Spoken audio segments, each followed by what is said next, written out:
Video pembelajaran mata pelajaran ilmu pengetahuan alam kelas 8 materi zat aditif bersama Bu Murti Andayani.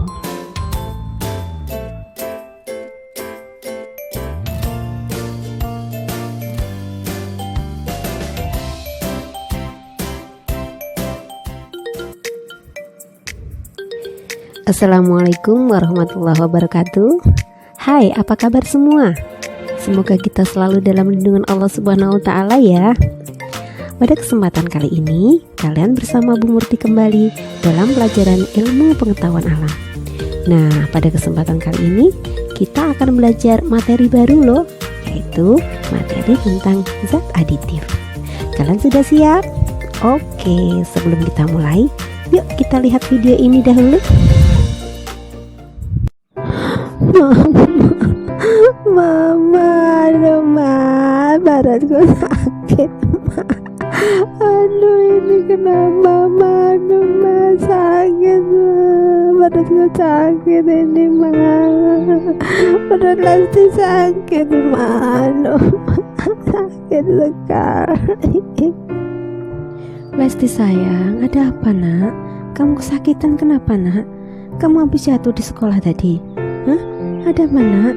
Jangan menangis toh, ada apa? Ayo katakan pada mama. Katakan Lesti, ada apa? Tidak ma, Lesti tadi tidak jatuh. Lesti nggak tahu kenapa seperti ini. Perutku sakit ma. Oke sayang, coba diingat-ingat. Apa yang kamu tadi lakukan di sekolah coba? Apa kamu tadi habis jajan sembarangan di sekolah? Hah? Kamu jajan sembarangan tadi di sekolah Lesti? Mama sakit ma. Iya ma, tadi pulang sekolah Lesti ikut-ikutan teman jajan. Ada penjual jajan di depan sekolah. Lesti jajan cilok dan Lesti memberinya saus banyak, tapi sausnya tidak pedas kok. Setelah itu Lesti jajan es yang dijual di sana warnanya bermacam-macam ma. Lesti pilih warna yang ungu, enak tapi ini sakit ma. Aduh. Nah, sekarang mama tahu mengapa perutmu sakit. Lesti sayang, mama sudah berulang-ulang nasihati, jangan jajan sembarangan. Kita nggak tahu kandungan bahan makanan apa yang diberikan penjual pada jajannya itu. Bisa saja mereka memberikan pewarna makanan yang bahaya bagi tubuh kita. Bisa saja mereka menggunakan pemanis buatan yang juga bahaya bagi tubuh kita. Sayang, bawa bekal toh dari rumah. Mama kan sudah membelikan, ada roti, biskuit, kacang atom, wafer yang bisa kamu bawa ke sekolah kan? Apa kamu lupa? Mama, tadi Lesti ikut-ikutan temen kok ma. Sepertinya mereka sangat menikmati makanan-makanan yang mereka beli itu. Jadi Lesti pingin makan itu juga. Sayang, reaksi tubuh orang itu berbeda-beda dalam respon segala zat yang masuk dalam tubuh kita. Demikian juga dengan kamu. Tubuh kamu mungkin berbeda dengan tubuh temanmu. Gitu loh, maka kita harus berhati-hati. Iya ma, tapi ini bagaimana dengan perut Lesti yang sakit ini ma? Anak-anak, kalian sudah menyaksikan video tadi bukan? Video itu menceritakan bahwa si Lesti perutnya tiba-tiba sakit setelah dia pulang dari sekolah. Sebelum dia pulang, Lesti sempat jajan es dari penjual es yang ada di depan sekolah. Es yang dia beli warnanya sangat mencolok.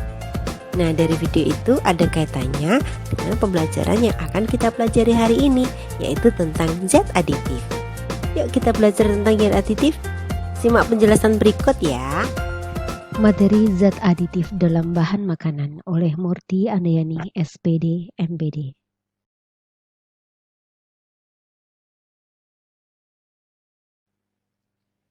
Apa itu zat aditif? Zat aditif adalah zat yang sengaja ditambahkan dan dicampurkan pada waktu pengolahan makanan, baik itu disengaja ataupun tidak disengaja.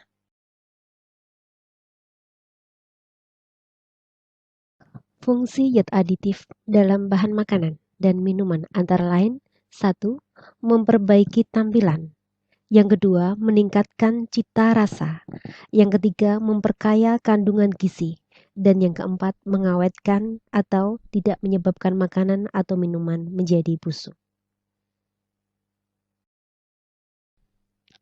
Pengelompokan zat aditif berdasarkan asalnya dibagi menjadi dua. Yang pertama, zat aditif alami, yaitu zat aditif yang berasal dari sumber alami. Yang kedua, zat aditif sintetis, yaitu zat aditif yang berasal dari bahan-bahan kimia atau buatan pabrik. Sementara pengelompokan zat aditif berdasarkan fungsinya, yang pertama sebagai pewarna, yang kedua sebagai pemanis, yang ketiga sebagai pengawet, dan yang keempat sebagai penyedap rasa.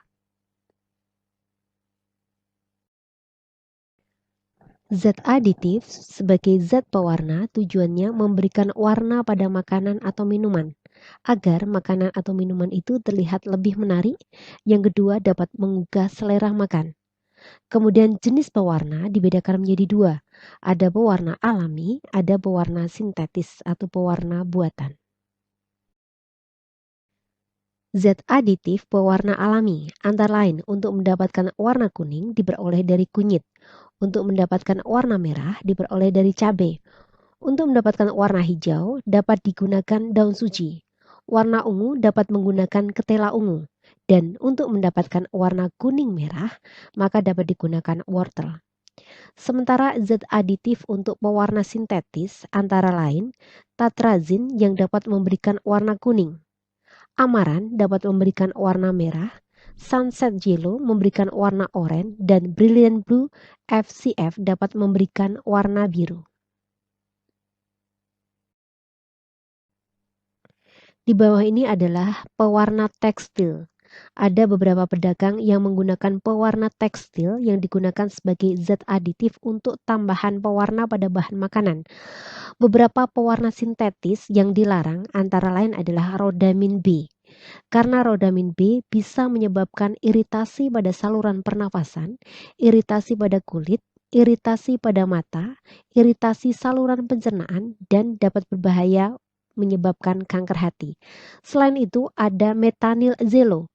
Metanil zelo jika digunakan dapat menyebabkan iritasi pada saluran pernafasan, iritasi pada kulit, iritasi pada mata, dan bahaya kanker pada kandung dan saluran kemih. Yang kedua, zat aditif berdasarkan fungsinya adalah sebagai zat pemanis. Sebagai zat pemanis, berfungsi menambah rasa manis pada makanan dan minuman. Jenis pemanis ini ada dua, pemanis alami dan pemanis buatan. Zat aditif pemanis alami bisa bersumber dari tebu, kelapa, aren, buah-buahan, dan madu. Kelebihan penggunaan zat aditif pemanis alami bisa menyebabkan kegemukan. Kemudian ini juga berbahaya bagi penderita diabetes. Sementara zat aditif pemanis buatan memiliki ciri tidak dapat dicerna dan bukan merupakan sumber energi. Zat aditif ini merupakan pilihan untuk penderita diabetes. Contoh zat pemanis buatan antara lain sakarin, natrium silikamat, magnesium siklamat, kalsium siklamat, dan aspartam. Manis dari pemanis buatan ini bisa puluhan kali lebih manis. Penggunaan pemakaian pemanis buatan yang sangat berlebihan dapat merangsang tumor kandung kemih dan bersifat karsinogenik, yaitu penyebab kanker.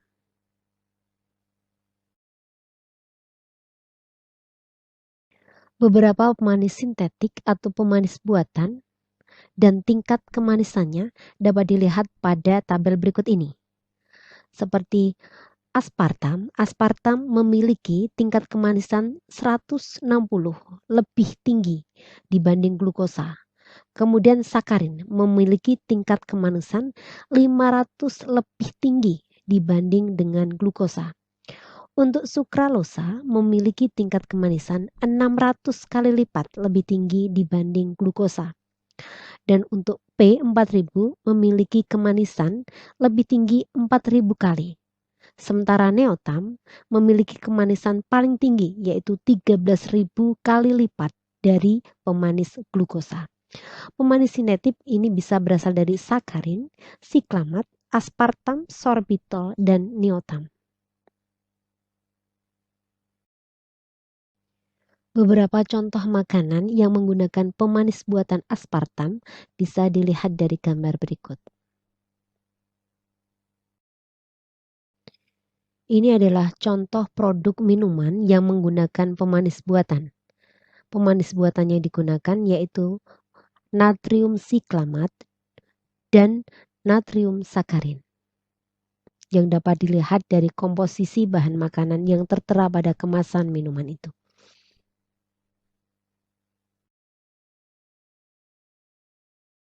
Fungsi zat aditif yang ketiga adalah sebagai pengawet. Pemberian zat aditif ini berfungsi untuk menghalangi pembiakan mikroorganisme supaya makanan tahan lebih lama dan tidak cepat rusak. Jenis pengawet ada dua, pengawet alami dan pengawet buatan. Daging beku, daging burger, sosis diawetkan menggunakan natrium nitrit supaya kelihatan segar dan tahan lama. Sebagai pengawet alami dalam bahan makanan bisa digunakan gula, garam, bawang putih, dan pendingin di lemari es. Sementara pengawet buatan dapat digunakan natrium benzoat atau asam benzoat yang merupakan pengawet minuman ringan, kecap, margarin, saus, manisan, dan buah-buahan kalengan. Sementara natrium nitrit merupakan pengawet yang digunakan untuk mempertahankan warna daging atau ikan. Asam propionat digunakan untuk mengawetkan roti, keju, margarin, dan mentega. Sementara asam sorbat digunakan untuk menghambat pertumbuhan kapang dan ragi. Selain itu ada boraks dan formalin yang merupakan pengawet buatan.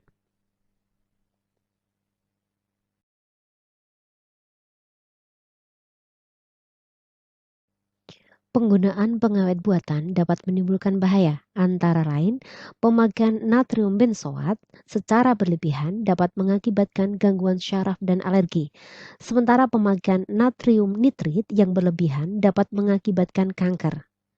Pemakaian boraks dan formalin dapat juga mengakibatkan keracunan, gatal-gatal, iritasi paru-paru, gangguan sistem pencernaan, dan juga dapat menimbulkan kematian.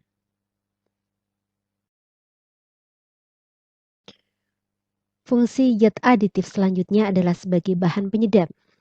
Tujuan penambahan zat aditif ini adalah untuk menambah cita rasa makanan. Penyebab dibagi menjadi dua, ada penyedap alami dan penyedap buatan. Penyedap alami dapat berasal dari gula, garam, dan rempah-rempah. Sementara penyedap buatan bisa berasal dari monosodium glutamat atau MSG atau biasa yang disebut dengan vetsin. Kemudian bisa berasal dari isoamil asetat dan etil butirat. Penggunaan MSG secara berlebihan dapat menyebabkan Chinese Restaurant Syndrome yang memiliki gejala sesak nafas, sakit dada, pusing, dan mudah letih.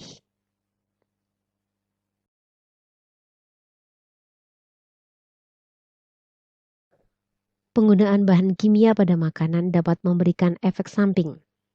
Pemanis misalkan, penggunaan sakarin dan siklamat dapat menyebabkan kanker. Penggunaan sorbitol yang memiliki sifat tidak terurai dalam mulut walaupun dia tidak bisa merusak gigi, namun pemakaian sorbitol yang berlebihan dapat mengakibatkan diare. Kemudian pewarna. Penggunaan rodamin B yang dapat memberikan warna merah dan metanil zelo yang dapat memberikan warna kuning dapat memicu timbulnya kanker. Kemudian penyedap. MSG atau monosodium glutamat yang berlebihan dapat menyebabkan sesak nafas, sakit dada, pusing, dan mudah letih. Gejala penyakit ini namanya adalah Chinese Restaurant Syndrome.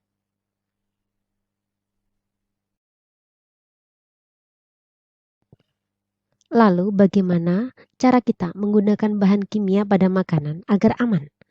Salah satunya adalah dengan memeriksa kemasan makanan untuk melihat kebocoran, karat, adanya jamur, dan cacat lainnya.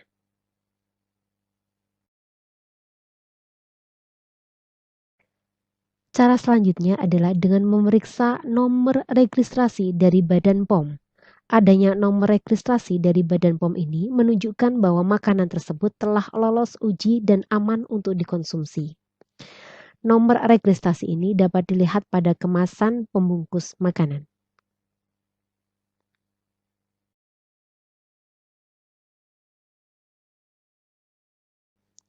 Selanjutnya yang kita lakukan adalah memeriksa tanggal kadaluarsa yang tertera pada kemasan makanan. Tanggal ini menunjukkan bahwa makanan masih aman dikonsumsi sebelum tanggal tersebut.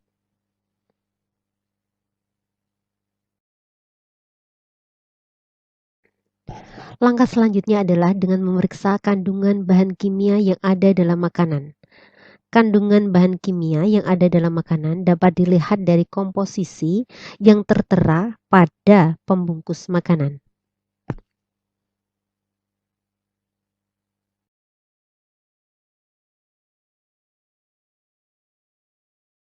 Sebagai langkah terakhir untuk mengetahui bahwa bahan makanan itu aman adalah dengan memeriksa label halal pada kemasan makanan.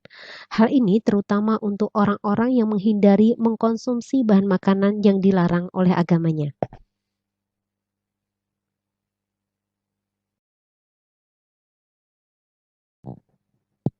Semoga kita menjadi manusia yang jeli ya. Sekian dan terima kasih. Alhamdulillah, hari ini kita sudah belajar tentang zat aditif. Menarik bukan? Nah, untuk pertemuan yang akan datang, kita akan belajar materi yang lebih menarik lagi, yaitu tentang zat aditif. Nantikan pertemuan berikutnya ya. Assalamualaikum warahmatullahi wabarakatuh.